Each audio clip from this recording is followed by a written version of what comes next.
kur ne dëgjojmë atje rrëfimet çfarë kanë përjetuar njerëzit në respekt me të drejtën e përdorimit të religionit ose ndalimi me ligj vitin 68 që ishte, tash në tërësi religionit.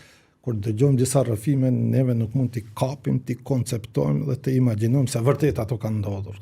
Ne e dim që kanë ndodhur, por kur flitet se çaq ka pasur të qëndrim të egër, çaq kundërshtues dhe refuzues derisa mos ndal me ligj. Po pastaj përjetimet, rrëfimet, emocionet që njerëzit i tregojnë për shembull se përkundër asaj këtu edhe në ato kushte për shembull kanë pas vullnet për shembull është mirë po për neve është pak konceptueshme dhe vërtet janë shumë të paimagjinueshme.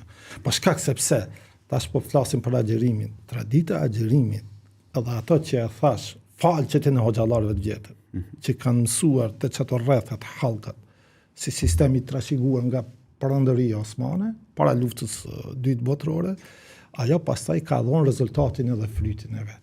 Domethënë, e para që ja thatë edhe ju, ndërvëllai, domethënë nuk pat shkëputje.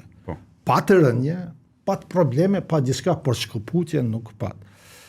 Atmosfera ta zëme e agjerimit nuk ose njerëzit kanë agjeruar. Bile, edhe ata të cilët kanë qenë të integruar në sistem po themi.